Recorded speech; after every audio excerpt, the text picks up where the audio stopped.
प्यारे साथियों नमस्कार। तो कैसे हो आप सभी लोग। उम्मीद करता हूँ साथियों आप लोग बहुत अच्छे होंगे। तो आज के इस वीडियो लेक्चर में हम बात करेंगे यूपी जेईटी 2026 को लेकर। साथियों जीएनएम नर्सिंग के लिए साइंस के जो very very important 20 previous year के क्वेश्चन रहने वाले हैं उनको आज की इस वीडियो लेक्चर में हम डिस्कस करने वाले हैं।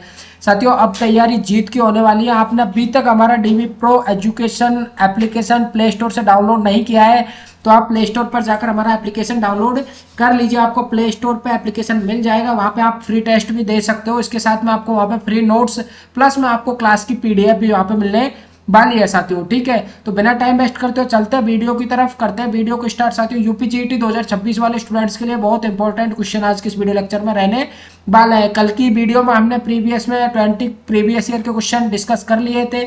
जिन स्टूडेंट्स ने वो वीडियो नहीं देखा है वो जाकर प्रीवियस की वीडियो पहले देख लीजिए, उसके बाद में ये वीडियो आप देखना। चलते हैं तो बिना टाइम वेस्ट करते हुए पहला क्वेश्चन आपके सामने होने वाला है साथियों। देखिए, which of the following is the largest cell of human body, यानी कि ह्यूमन बॉडी की सबसे बड़ी सेल। साथियों लार्जेस्ट सेल के बारे में यहाँ से पूछा गया है कि लार्जेस्ट सेल कौन सी है। ठीक है, एक तो होती है लार्जेस्ट साथियों और एक होती है लॉन्गेस्ट। ठीक है, समझने का प्रयास करना। एक तो होती है लार्जेस्ट, एक होती है लॉन्गेस्ट, एक होती है आपकी स्मॉलेस्ट। ठीक है, ये तीन प्रकार की कोशिकाएं मानव शरीर में पाई जाती है। एक तो सबसे लार्जेस्ट यानी कि सबसे बड़ी, एक सबसे लंबी और एक सबसे छोटी। तो आपसे यहाँ पे सबसे बड़ी कोशिका पूछा गया साथियों तंत्रिका कोशिका नर्व सेल होती है या फिर एसिटाबुलारिया होती है, एक फीमेल एग या फिर मेल स्पर्म, कौन सी होती है सबसे बड़ी कोशिका। साथियों इसमें राइट आंसर होने वाला है आपका option number C correct answer होगा, मादा अंडे। फीमेल एग जो सबसे बड़ी कोशिका होती है। ठीक है साथियों, एक लार्जेस्ट कोशिका होती है वो ह्यूमन बॉडी की, वो कौन सी होती है, फीमेल एग होती है। तो इसमें ऑप्शन नंबर सी आपका राइट आंसर होगा। ठीक है, right answer option number C होगा आपका। वही अगर बात करें सबसे लॉन्गेस्ट यानी सबसे लंबी कोशिका होती है वो कौन सी होती है, नर्व सेल होती है आपकी तंत्रिका कोशिका। ठीक है, और अगर आपसे क्वेश्चन पूछा जाता है कि smallest cell of human body तो वो होती है साथियों पुरुष शुक्राणु। ठीक है, मेल स्पर्म होती है, वो सबसे छोटी कोशिका होती है ह्यूमन बॉडी में। तो आपके यहाँ एक क्वेश्चन में से 3 क्वेश्चन क्लियर हो चुके हैं साथियों विद कॉन्सेप्ट। ठीक है, प्लीज एक बार मेरे को आप कमेंट बॉक्स में कमेंट करके आंसर जरूर बताया करें। सभी स्टूडेंट से मैं रिक्वेस्ट करना चाहूंगा कि अगर आप पे आंसर आता है तो नहीं आता है तो भी आप थोड़ा अपने कॉमन सेंस के अकॉर्डिंग सबसे पहले आप आंसर लगाइए, उसके बाद में मैं आपको विद कॉन्सेप्ट सारा ये जो भी आपका डाउट है वो क्लियर करवा दूंगा। ठीक है, तो इसमें आपका ऑप्शन होगा वो कौन सा करेक्ट होगा, ऑप्शन नंबर सी आपका राइट होगा। ठीक है, जिन स्टूडेंट्स ने नहीं लगाया वो देख लीजिए, ऑप्शन नंबर सी आपका राइट होगा। अब चलते हैं अगले क्वेश्चन की तरफ। अगला क्वेश्चन आपके सामने है, देखिए, दुनिया का सबसे लंबा पौधा है, बताइए भाई, the tallest plant in the world. Tallest plant in the world कौन सा होगा, बताओ भाई। टैलेस्ट प्लांट कौन सा है, सबसे बड़ा पौधा, दुनिया का सबसे बड़ा पौधा कौन सा है, यूकेलिप्टस। वेरी गुड, बहुत अच्छा आंसर लगाया है एक बच्चे ने, बहुत अच्छा। यूकेलिप्टस आपका करेक्ट आंसर होगा। ठीक है, ऑप्शन नंबर ए आपका राइट आंसर होने वाला है। दुनिया का सबसे लंबा, अगर आपसे पूछा जाता है वर्ल्ड लार्जेस्ट या फिर वर्ल्ड टैलेस्ट, ठीक है, वर्ल्ड टैलेस्ट जो प्लांट है वो कौन सा है साथियों, वो है यूकेलिप्टस। ध्यान रखना। ठीक है, बहुत इंपॉर्टेंट क्वेश्चन मैं आपको बताने वाला हूँ। ये बिल्कुल आपको एक एक क्वेश्चन प्रीवियस ईयर के निकाल कर आपको जो सीरीज चलाई गई है यूपी जेईटी 2026 के लिए साइंस पीवाईक्यू और एमसीक्यू की चलाई गई है। ठीक है, इसमें आपके इंपॉर्टेंट क्वेश्चन रखे गए हैं जो कि बहुत ही ज़्यादा इंपॉर्टेंट आपके लिए रहने वाले हैं 2026 के एग्जाम की दृष्टि से। ठीक है, यूकेलिप्टस आपका करेक्ट आंसर होगा। अब चलते हैं अगला क्वेश्चन की तरफ। अगला क्वेश्चन देखिए, मानव मस्तिष्क का भार लगभग कितना होता है, बताओ भाई। The average weight of human brain, human brain का एवरेज वेट कितना होता है, बताओ भाई, ब्रेन का वेट। ठीक है, आपसे देखिए पॉइंटों में थोड़ा बहुत ऊपर नीचे हो सकता है, लेकिन आपको जो एवरेज होता है, एक अनुमानित जो एवरेज होता है वो आपको यहाँ पे बताना होगा कि लगभग। ठीक है, लगभग आपसे पूछा गया है लगभग। तो साथियों मैं बता देता हूँ आपको, मानव मस्तिष्क का जो भार होता है, वेट होता है ह्यूमन ब्रेन का, वो एवरेज कितना होता है, 1400 ग्राम होता है। कितना होता है, 1400 ग्राम होता है, यानी कि हम कह सकते हैं 1.4 kg। ठीक है, 1.4 kg। तो यहाँ पे साथियों 1.4 kg के एवरेज में जो ऑप्शन एलिमिनेट हो रहा है वो कौन सा हो रहा है आपका, ऑप्शन नंबर सी हो रहा है। ठीक है, जिसमें कितना दे रखा है, 1.46 kg। ठीक है, यानी कि आपका 1460 ग्राम वजन यहाँ पे दे रखा है। तो आपका ये जो एवरेज आंसर आ रहा है वो कौन सा आ रहा है, ऑप्शन नंबर सी आपका करेक्ट आंसर होने वाला है। ठीक है, 1.4 kg के एवरेज में।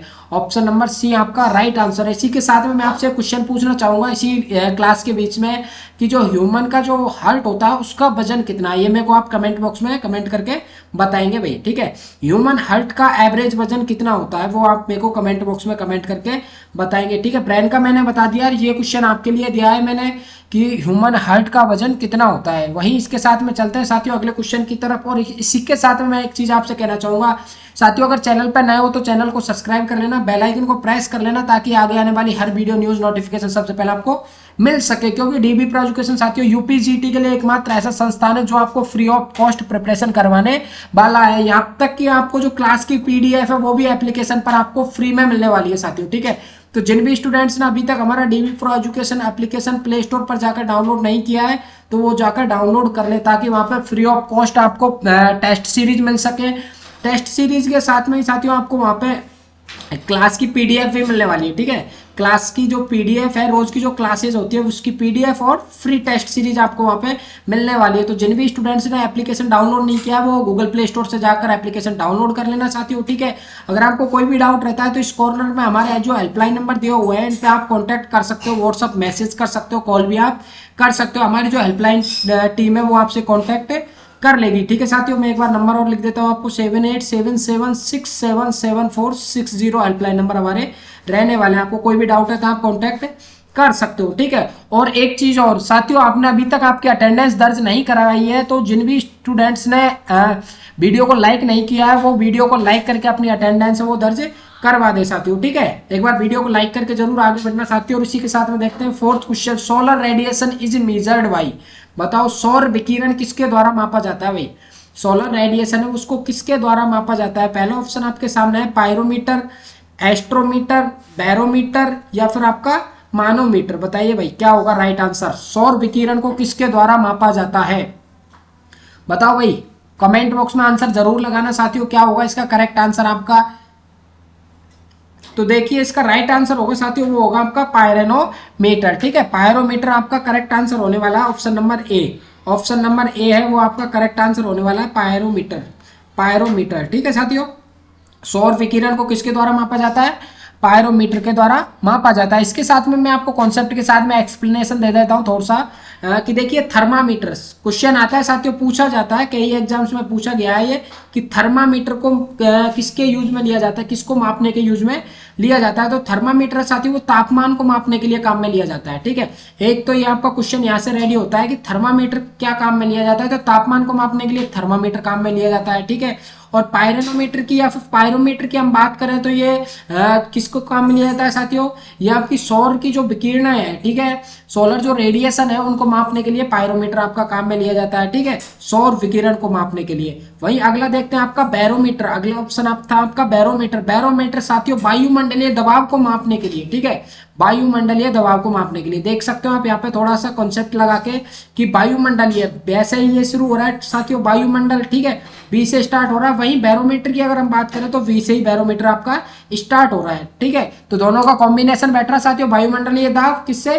बैरोमीटर से। तो आपका यहाँ पे भी एक क्वेश्चन निकल के आता है। अगला आपका एनीमामीटर, हवा की गति। हवा की गति क्वेश्चन पूछा गया था साथियों प्रीवियस ईयर में, हवा की गति को किससे मापा जाता है? भाई जो हवा चलती है, एयर चलती है, उसकी जो स्पीड है, हवा की जो स्पीड है, एयर की स्पीड है, उसको किस में मापा जाता है? तो एनीमामीटर में। ठीक है, एनीमामीटर में आपकी हवा की गति मापी जाती है। यहाँ पे चारों क्वेश्चन है ये साथियों बहुत इंपॉर्टेंट बन के निकलते हैं, तो ध्यान रखना। जो भी स्टूडेंट्स नोटबुक और पेन लेके नहीं बैठे हैं वो प्लीज एक बार नोटबुक और पेन ले लीजिए ताकि आपका ये सारे कंसेप्ट वो क्लियर हो सके और एक पेज में आप सारी चीजें लिखते हुए चले। ठीक है, और पीडीएफ लेने के लिए तो आपने हमारा जो एप्लीकेशन है वो डाउनलोड कर लिया होगा। एप्लीकेशन के साथ साथ में साथियों टेलीग्राम और व्हाट्सएप ग्रुप का आपको लिंक है वो डिस्क्रिप्शन में मिल जाएगा, वहां से वो भी ज्वाइन कर ले, क्योंकि पीडीएफ कभी कभी वहां पे भी आपको डाल दी जाएगी। साथ में वीडियो जो भी आती है, जो भी हमारी लाइव क्लासेज आती है उनका नोटिफिकेशन ग्रुप में ही डाला जाता है, तो आप वो भी ज्वाइन करना ना भूलें। ठीक है, अगला क्वेश्चन देखते हैं साथियों इसी के साथ में, the device used to measure potential difference.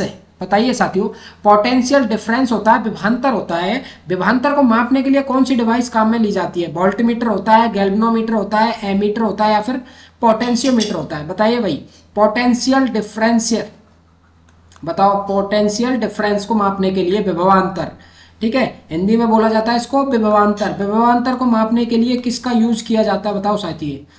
Potentiometer का, एमीटर का किया जाता है, या फिर गैल्वेनोमीटर का किया जाता है, या फिर वोल्ट मीटर का किया जाता है। बहुत अच्छा आंसर लगा रहे हैं कुछ स्टूडेंट, वोल्ट मीटर। आपका करेक्ट आंसर होने वाला है इसमें option number D. Option number D आपका राइट आंसर होगा, volt meter is right answer, ठीक है। विभवांतर को मापने के लिए साथियों किसका काम में लिया जाता है? वोल्ट मीटर को काम में लिया जाता है। आपका डी ऑप्शन यहाँ पर राइट होने वाला है। इसके साथ में कुछ कॉन्सेप्ट मैं बता देता हूँ आपको। वोल्टेज को किससे मापा जाता है साथियों? विभवांतर, ठीक है। एक मिनट में आपको बता देता हूँ। पोटेंशियोमीटर, पोटेंशियोमीटर जो यूज किया जाता है साथियों, उसमें सारी चीजें एक एक्यूरेट पथ में मापी जाती है। जब हमारा वोल्ट मीटर काम नहीं करता है, ठीक है, जब हमारा एमीटर काम नहीं करता है विद्युत धारा के लिए, तो हम पोटेंशियोमीटर का यूज करते हैं, जिसमें कि हम विभवांतर और विद्युत धारा और विद्युत प्रतिरोध, इन तीनों चीजों का बहुत ही सटीकता से हम मापन कर सकते हैं, ठीक है। अगर तीनों चीजों की बात करें, एक ही क्वेश्चन में आपको दे देता है कि भाई विभवांतर, विद्युत धारा और रेजिस्टेंस, प्रतिरोध को मापने के लिए कौन सी हम छड़े वो काम में लेते हैं, कौन सी हम जो इकाई है वो काम में लेते हैं, तो वो होती है हमारी साथियों पोटेंशियोमीटर, ठीक है। पोटेंशियोमीटर का यूज किया जाता है। वहीं अगर आपसे सिंगल पूछा जाता है कि भाई धारा को मापने के लिए, करंट को मापने के लिए किसका काम में लिया जाता है? करंट को मापने के लिए काम में लिया जाता है आपका एमीटर को, ठीक है। एमीटर आपका करंट को मापने के लिए काम में लिया जाता है, और वोल्ट मीटर विभवांतर को मापने के लिए साथियों, ठीक है। मैं आपको जो एक एक टॉपिक बता रहा हूँ ना साथियों, यहाँ से एक एक लाइन है ना, वो बहुत इंपॉर्टेंट रहने वाली है आपकी, ठीक है। एक एक लाइन बहुत इंपॉर्टेंट रहने वाली है। और बात रहती है गैल्वेनोमीटर की, तो गैल्वेनोमीटर का विद्युत धारा के अस्तित्व की दिशा, ठीक है। अगर विद्युत धारा की बात करें तो एमीटर से काम में लेते हैं हम, ठीक है, एमीटर का यूज किया जाता है। और वोल्टेज की अगर बात करें हम, विभवांतर की, तो हमारा वोल्टमीटर काम में लिया जाता है। अगर धारा की अस्तित्व या फिर दिशा, ठीक है, धारा किस दिशा में बह रही है, अगर दिशा की बात करें, ठीक है साथियों, दिशा की अगर बात करेगा तो हम क्या यूज में लेंगे? गैल्वेनोमीटर का काम में लिया जाता है, ठीक है। तो आपका ऑप्शन नंबर कौन सा इसमें करेक्ट होगा साथियों? विभवांतर में वोल्ट मीटर आपका राइट आंसर होगा, ठीक है। चलते हैं अगले क्वेश्चन की तरफ। अगला क्वेश्चन देखिए आपके सामने है, which of the following unit could be used to measure electric charge? Electric charge की यहाँ पे बात हो रही है साथियों, बताइए भाई, इलेक्ट्रिक चार्ज की यहाँ पे बात हो रही है। इलेक्ट्रिक चार्ज को मापने के लिए, विद्युत आवेश को मापने के लिए क्या काम में लिया जाता है बताओ भाई? विद्युत आवेश को मापने के लिए निम्नलिखित में से किन इकाइयों का प्रयोग किया जाता है? एम्पियर का काम, एम्पियर का उपयोग किया जाता है, जूल का किया जाता है, या फिर वोल्ट का किया जाता है, या कूलम्ब का किया जाता है? बताइए। चार ऑप्शन आपके सामने है, चारों में से आपको राइट आंसर बताना होगा, कौन सा आंसर आपका करेक्ट होने वाला है, बताओ भाई।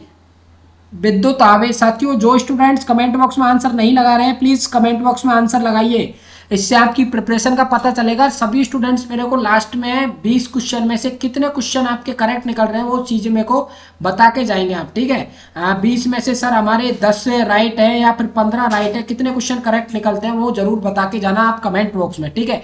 इससे आपको पता लगेगा कि आपकी जो प्रिपरेशन है वो कैसी चल रही है, आप कितने पानी में हो या फिर कितने आप ऊपर चल रहे हो, आपका जो बेसिक है वो क्लियर है या नहीं है, उसको लेकर ये क्लासेस चलाई जा रही है, ठीक है साथियों। बाकी मैं टेस्ट सीरीज वगैरह आपको अकॉर्डिंग टू सिलेबस ऐप पे प्रोवाइड करा ही दूंगा। बताइए भाई, सबसे पहले तो इसका राइट आंसर बताइए, क्या होगा इसका राइट आंसर? बताओ भाई, लगा दो भाई, लगाओ, कमेंट बॉक्स भर दो भाई, क्या होगा राइट आंसर? विद्युत आवेश कूलम्ब। वेरी गुड, बहुत अच्छा आंसर लगाया भाई, बहुत अच्छा। कूलम्ब करेक्ट आंसर होगा आपका, option number D. Option number D, विद्युत आवेश को कूलम्ब से मापा जाता है। वही अगर बात करें साथियों हम एम्पियर की, ठीक है, मैं आपको कॉन्सेप्ट के साथ में ये चीजें बता देता हूँ। Ampere electric current. अगर विद्युत धारा की बात करें साथियों, किसकी? ये देखिए थोड़ा इंग्लिश में है, ये एक्सप्लेन किया जो एम्पियर। एम्पियर किसको मापता है साथियों? विद्युत धारा को, ठीक है। विद्युत धारा की बात करें तो हम किसकी बात करेंगे? एम्पियर की। और जूल की बात करें तो मैंने कल की क्लास में आपको डिस्कस भी करवाया है, जिन स्टूडेंट्स ने कल की क्लास देखी उनको पता होगा कि सर वर्क यानी कार्य को किस में मापते हैं? हम जूल में मापते हैं। और इलेक्ट्रिक पोटेंशियल है जो मैंने आपको अभी बताया, विभवांतर को किस में मापते हैं साथियों? विभवांतर की अगर बात करता है तो विभवांतर को मापते हैं हम किस में? एक मिनट, विभवांतर को वोल्ट में मापते हैं, ठीक है। और वही इलेक्ट्रिक चार्ज की अगर बात करें विद्युत आवेश की तो उसको कूलम्ब में मापा जाता है, ठीक है। चारों यहाँ से इंपॉर्टेंट बन के निकलते हैं साथियों, ठीक है। अगला क्वेश्चन देखिए आपके सामने है, ऑस्टियोसाइट कहाँ पाए जाते हैं? ठीक है, ऑस्टियोसाइट एक प्रकार की सेल्स है साथियों, ठीक है। क्या है? एक प्रकार की सेल्स है, कोशिका है। ऑस्टियोसाइट आर फाउंड कहाँ पे पाई जाती है? बताओ भाई, ऑस्टियोसाइट कोशिकाओं का नाम है, कोशिकाओं का नाम है। ये कोशिकाएं कहाँ पाई जाती है बताओ भाई। जैसे कि आपको पता होगा न्यूरॉन सेल्स, ठीक है, न्यूरॉन सेल्स है वो कहाँ पाई जाती है, बच्चे बोलेंगे सर ब्रेन में पाई जाती है, ब्रेन में पाई जाती है। इसी प्रकार से न्यूरॉन जिस प्रकार से एक सेल है, इसी प्रकार से ऑस्टियोसाइट भी एक प्रकार की सेल है, वो कहाँ पाई जाती है। मेरे को पता है सारे बच्चे राइट आंसर लगाएंगे क्योंकि ये बहुत सिंपल क्वेश्चन है। बताओ भाई, अस्थि, वेरी गुड, बहुत अच्छा, बोन में पाई जाती है ऑस्टियोसाइट। ठीक है, आपने एक डिजीज का नाम सुना होगा ऑस्टियोपोरोसिस, ऑस्टियोपोरोसिस। ठीक है, ऑस्टियोपोरोसिस में क्या होता है साथियों, हड्डियों में छेद हो जाता है, हड्डियां गलने लगती है। ठीक है, हड्डियों में छेद हो जाता है, हड्डियां गलने लगती है, जो कि कैल्शियम की कमी के कारण होती है। ठीक है, कैल्शियम और विटामिन डी की कमी के कारण क्या हो जाता है, ऑस्टियोपोरोसिस होता है। ठीक है, मोस्टली जो होता है वो कैल्शियम की कमी के कारण होता है। ठीक है, कॉन्सेप्ट को क्लियर करके चलना साथियों। कैल्शियम की कमी के कारण क्या होता है, ऑस्टियोपोरोसिस हो जाता है, जिसमें क्या होता है कि जो हमारी हड्डियां हैं उनमें छेद होने लग जाते हैं। ठीक है, छेद जैसे आपने चलनी देखी होगी, छलनी के जैसे छेद होने लग जाते हैं हमारी हड्डियों में। ठीक है, उसको बोलते हैं हम ऑस्टियोपोरोसिस। साथियों जो ये टर्म है ऑस्टियोपोरोसिस, तो ऑस्टियो इसी के जो वर्ड है, जो फ्रंट में फर्स्ट में जो वर्ड है इसके ऑस्टियो। ठीक है, इसी से ऑस्टियोसाइट सेल्स का जो नाम है वो निकल के आया है। देखिए ऑस्टियोसाइट, ऑस्टियोसाइट कहाँ पाई जाती है, बोन्स में पाई जाती है। और इन्हीं जो सेल्स का जो नाम है, इनके जो फर्स्ट जो 5 वर्ड है उन्हीं से निकल के आ रहा है आपका ऑस्टियोपोरोसिस।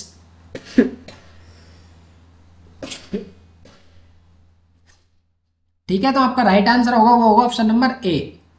ठीक है, ऑस्टियोसाइट, ऑस्टियोसाइट में जो प्रॉब्लम आएगी तो उसका नाम हो जाएगा आपका ऑस्टियोपोरोसिस। ठीक है भाई, अगर ब्लड की हम बात करें तो ब्लड में हीमोग्लोबिन, आरबीसी, डब्ल्यूबीसी, ये सारी आपकी रक्त कोशिकाएं पाई जाती है।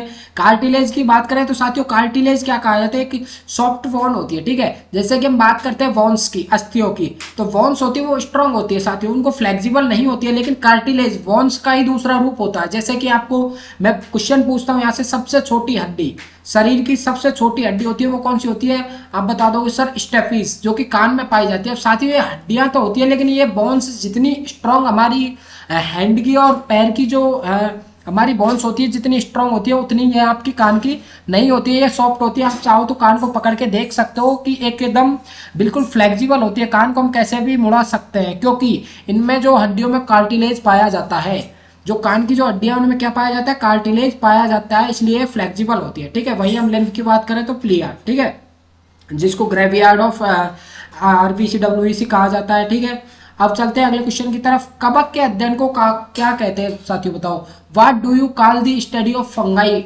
स्टडी ऑफ फंगाई या फिर फंगस हम कह सकते हैं। बताओ भाई, फंगस के अध्ययन को क्या कहा जाता है, फंगाई के अध्ययन को, कवक के अध्ययन को क्या कहा जाता है। क्वेश्चन आपके सामने है, रीड करो अच्छे ढंग से, आंसर दीजिए। माइकोलॉजी कहा जाता है, पैरासाइटोलॉजी कहा जाता है, बैक्टीरियोलॉजी कहा जाता है, या फिर साइकोलॉजी कहा जाता है, क्या कहा जाता है साथियों। वेरी गुड, बहुत अच्छा आंसर लगाया। कवक का अध्ययन साथियों बहुत इंपॉर्टेंट क्वेश्चन है।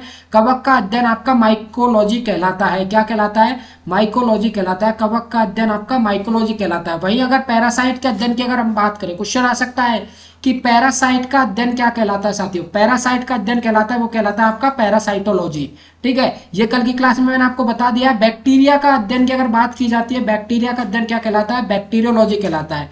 ठीक है, और अगर साइकोलॉजी की अगर बात करें, साइकोलॉजी की, तो ये फाइकोलॉजी है आपकी, वो एल्गी का अध्ययन। ठीक है, शैवाल नाम तो सुना होगा आपने, शैवालों का अध्ययन अगर बात करें हम, तो शैवालों का अध्ययन क्या कहलाता है आपका, फाइकोलॉजी कहलाता है, जिसको इंग्लिश में एल्गी बोला जाता है साथियों। क्या बोला जाता है, एल्गी। ठीक है, शैवालों का अध्ययन, एल्गी की स्टडी क्या कहलाती है, फाइकोलॉजी कहलाती है। ठीक है, 4 क्वेश्चन यहाँ से रेडी हो गए साथियों।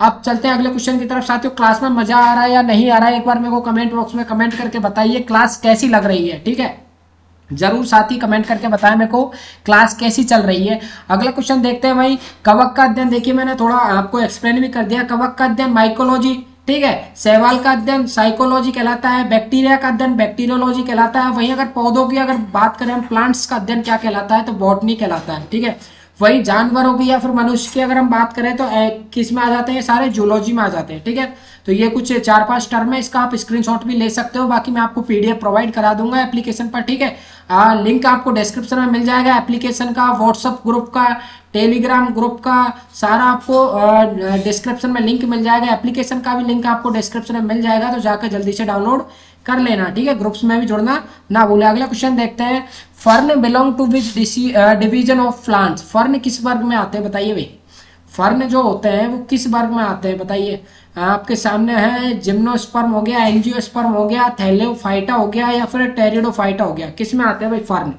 फर्न लाइए लगाइए सारे स्टूडेंट कमेंट बॉक्स में आंसर लगाइए, क्या होगा आपका राइट आंसर बताओ भाई।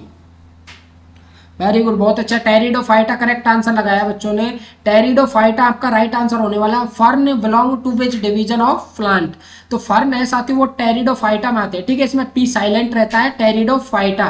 टेरिडोफाइटा में किसकी स्टडी की जाती है साथियों, फर्न की स्टडी की जाती है, ध्यान रखना, इंपॉर्टेंट क्वेश्चन है आपके लिए, ठीक है। अगला क्वेश्चन देखते हैं साथियों, ब्रायोफाइट्स पादप जगत कहलाते हैं, बताओ भाई ब्रायोफाइट्स पादप जगत क्या कहलाते हैं, स्तनधारी यानी मामल्स, स्तनधारी जीव, या फिर उभयचर कहलाते हैं, सरीसृप कहलाते हैं, या फिर कीट कहलाते हैं, बताओ भाई उभयचर। वेरी गुड, बहुत अच्छा आंसर दिया है, एम्फीबियंस।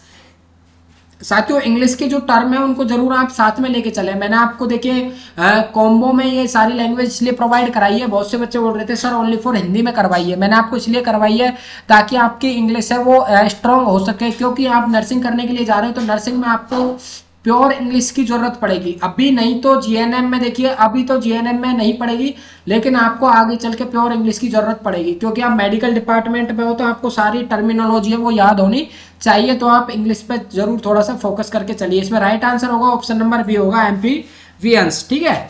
ब्रायोफाइटा किस में आते हैं, उभयचर में आते हैं साथियों, ब्रायोफाइटा उभयचर में आते हैं। अगला क्वेश्चन देखिए, पादप कोशिका भित्ति किसकी बनी होती है बताइए भाई, पादप कोशिका भित्ति है वो किसकी बनी होती है, सेल्यूलोज की, शर्करा की, या फिर आपका फ्रक्टोज की, या फिर सुक्रोज की, ठीक है, प्लांट सेल की बात हो रही है, ठीक है, प्लांट सेल की। जैसे कि हम बात करें ह्यूमन की जो सेल्स होती है वो किसकी बनी होती है, उनका जो आवरण है, जैसे कि मैंने आपको बताया था पिछली बार क्लासेस चली थी, जैसे ये सेल हो गई, ठीक है, ये सेल हो गई, ये सेल है जो ह्यूमन सेल है वो डबल मेम्ब्रेन होती है, ठीक है, सेल मेम्ब्रेन होती है, ये किसकी बनी होती है साथियों, ह्यूमन की जो सेल मेम्ब्रेन है किसकी बनी होती है, ये पेप्टाइडोग्लाइकॉन की बनी होती है, किसकी बनी होती है, मैंने आपको बताया था, जिन स्टूडेंट से पहले क्लासेस लिए उनको पता होगा, बाकी कोई बात नहीं, मैं आपको दोबारा बता देता हूँ, पेप्टाइडोग्लाइकॉन की बनी होती है, ठीक है, क्वेश्चन आया हुआ है, पेप्टाइडोग्लाइकॉन की बनी होती है सेल मेम्ब्रेन, ठीक है।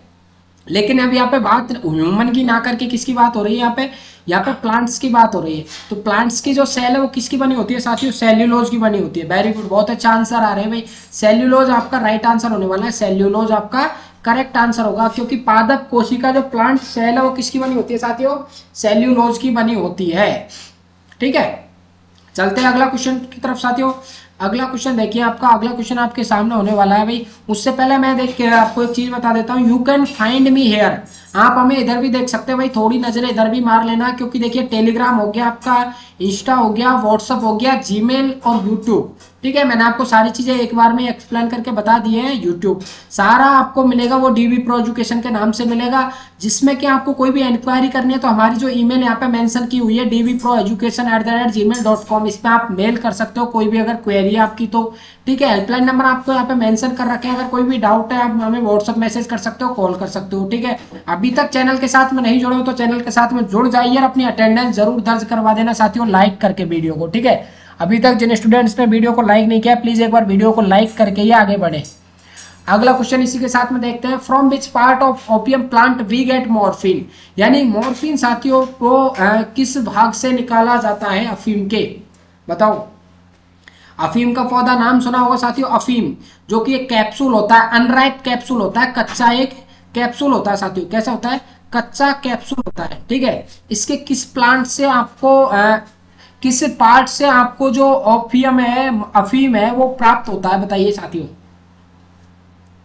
बताओ अफीम के किस भाग में मॉर्फिन प्राप्त होता है, राइट आंसर, वेरी गुड, बहुत अच्छा, मैंने आपको बता दिया, अनराइप फ्रूट, यानी कि फ्रूट का जो पार्ट है साथियों उससे आपका अफीम है वो प्राप्त होता है, ठीक है, मॉर्फिन है जो प्राप्त होता है। तो आपका यहाँ पे राइट आंसर क्या होगा साथियों, आपका राइट आंसर होगा option number D, option number D आपका करेक्ट आंसर होगा, फल आवरण, और वो भी कैसा फल साथियों, कच्चे फल से, ठीक है, अफीम के कच्चे फल से आपका मॉर्फिन है वो प्राप्त किया जाता है, ठीक है। अफीम का जो कच्चा फल है, कच्चा फल से क्या है, किस फॉर्म में साथियों, लेटेक्स के फॉर्म में, ठीक है, लेटेक्स के फॉर्म में ये प्राप्त होता है, ठीक है, लेटेक्स के फॉर्म में, ठीक है, सफेद लेटेक्स, व्हाइट लेटेक्स के रूप में आपको मॉर्फिन है जो प्राप्त होता है, किससे प्राप्त होता है साथियों?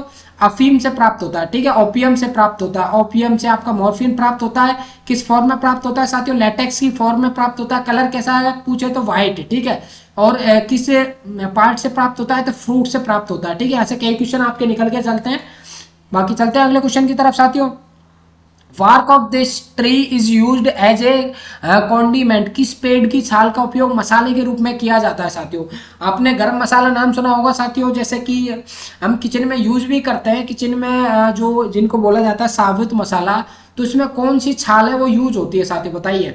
यहाँ पे आपको सारे मसालों के नाम दिए हुए हैं, लेकिन आपको पूछा है सिर्फ छाल के रूप में यूज होने वाला, क्योंकि यूज तो किचन में सारे होते हैं, लेकिन छाल के रूप में कौन सा यूज होता है आपसे पूछा गया है। दालचीनी है, सिनामोन, या फिर लौंग है, या फिर नीम है, या फिर ताड़ का वृक्ष है, बताइए साथियों क्या होगा।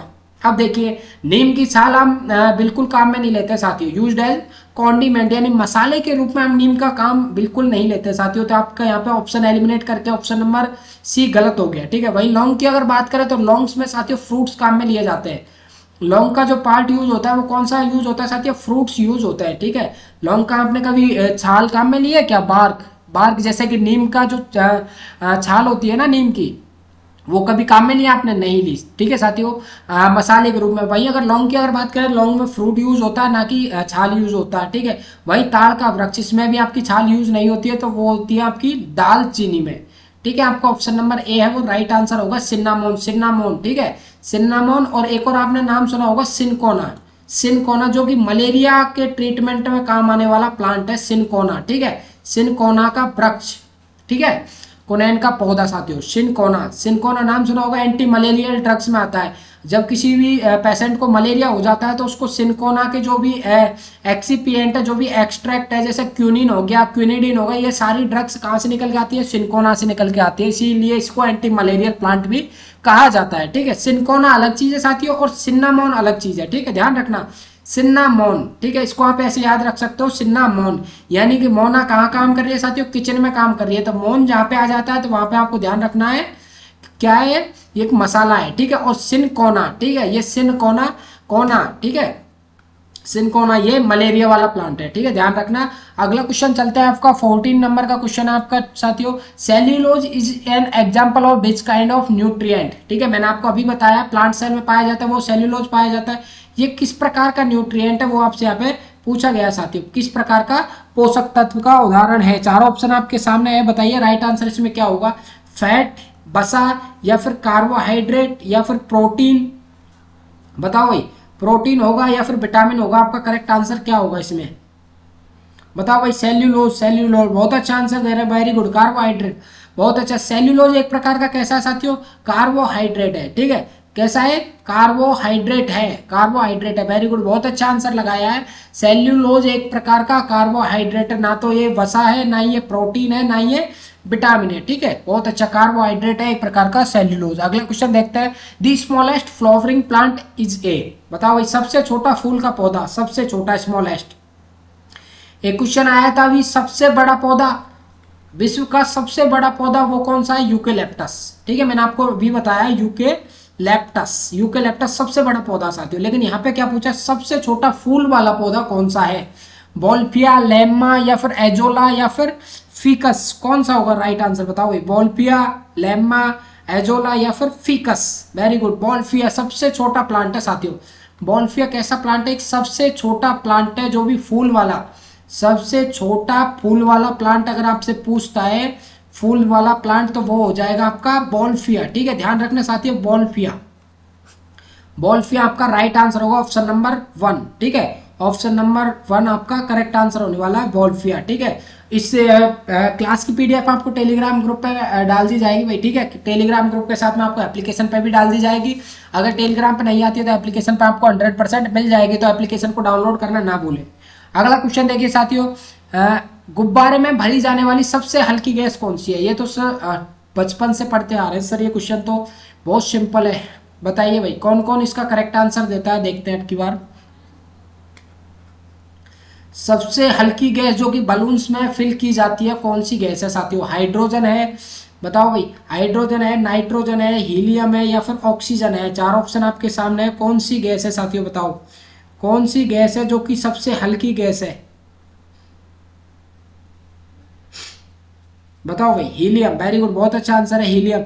सबसे हल्की गैस हीलियम, ठीक है। Lightest gas which is filled in balloon, balloon में गैस भरी जाती है, लेकिन उसके साथ में ही एक टर्मिनोलॉजी आपको यहाँ पे मेंशन कर दिया है कि सबसे हल्की गैस की यहाँ पे बात हो रही है। अगर लाइटेस्ट गैस यहाँ पे मेंशन करता तो आंसर आपका बदल जाता है, सबसे हल्की गैस की यहाँ पे बात हो रही है। और सबसे हल्की गैस है वो कौन सी है साथियों, हल्की गैस, ठीक है। हल्की गैस, सबसे हल्की गैस है वो यहाँ पे मेंशन कर रखी है, उनमें है हीलियम। हीलियम आपका बहुत अच्छा आंसर दे रहे हैं बच्चे, हीलियम आपका राइट आंसर होने वाला है भाई। सबसे हल्की गैस जो कि गुब्बारों में फिल की जाती है वो है आपकी हीलियम, ठीक है। हीलियम आपका राइट आंसर होगा, option number C, option number C correct होगा। चलते हैं अगले क्वेश्चन की तरफ। किसी भी रिसाव का पता लगाने के लिए एलपीजी में कौन सी गैस भरी जाती है भाई, gas filled with LPG to detect any leakage. LPG का जो सिलेंडर होता है साथियों, एलपीजी गैस का जो सिलेंडर होता है, लिक्विड पेट्रोलियम गैस, ठीक है। क्वेश्चन आ सकता है एलपीजी की फुल फॉर्म, एलपीजी की फुल फॉर्म भी ध्यान रखना साथियों, लिक्विड पेट्रोलियम गैस, ठीक है। लिक्विड पेट्रोलियम गैस, अगर हिंदी में नाम पूछे तो द्रवित गैस, ठीक है। द्रवित पेट्रोलियम गैस इसका हिंदी में नाम है। लेकिन अब इस पूछा गया जो क्वेश्चन है आपसे कि एलपीजी के सिलेंडर में अगर कोई भी लीकेज हो जाता है तो उसका पता कैसे करेंगे हम, बताओ साथियों। उसका पता लगाने के लिए उसमें कौन सी गैस भरी जाती है, इथाइल मरकैप्टेन, मिथाइल मरकैप्टेन, या फिर इथेन मरकैप्टेन, या फिर मीथेन मरकैप्टेन। बताओ कौन सी गैस यहाँ पे फिल की जाती है साथियों। क्वेश्चन बहुत शानदार पूछा है साथियों, बहुत शानदार क्वेश्चन है ये, और लेवल वाला क्वेश्चन है, एक अच्छे लेवल का क्वेश्चन है आपका ये। तो इसमें राइट आंसर है आपका ऑप्शन नंबर ए, ठीक है। ऑप्शन नंबर ए इथाइल मरकैप्टेन आपका करेक्ट आंसर है साथियों, ठीक है। इथाइल मरकैप्टेन ऑप्शन नंबर ए आपका राइट आंसर होने वाला है। कौन सा आंसर राइट होगा साथियों आपका, ऑप्शन नंबर 1 इथाइल मरकैप्टेन, इथाइल मरकैप्टेन आपका राइट आंसर होने वाला है, ऑप्शन नंबर 1। चलते हैं अगले क्वेश्चन। अगला क्वेश्चन देखिए, मानव शरीर का सबसे बड़ा अंग, बहुत शानदार क्वेश्चन है साथियों। मानव शरीर का सबसे बड़ा अंग कौन सा है भाई, बताओ मानव शरीर का सबसे बड़ा अंग कौन सा है, largest organ of the human body, largest organ, ठीक है साथियों। ये क्वेश्चंस है वो आपको डाउटफुल करेंगे, जो ऑप्शन की तरह आपको एलिमिनेट करने पड़ेंगे ऑप्शन को देखकर, ठीक है। पेट, स्टमक होता है, यकृत होता है, थायराइड होता है, या फिर अग्नाशय होता है। अगर यहाँ पे आपको ऑप्शन में मेंशन कर देता सर स्किन, स्किन, तो सबसे पहले तो आपको स्किन को इंपॉर्टेंस देनी होगी, ठीक है।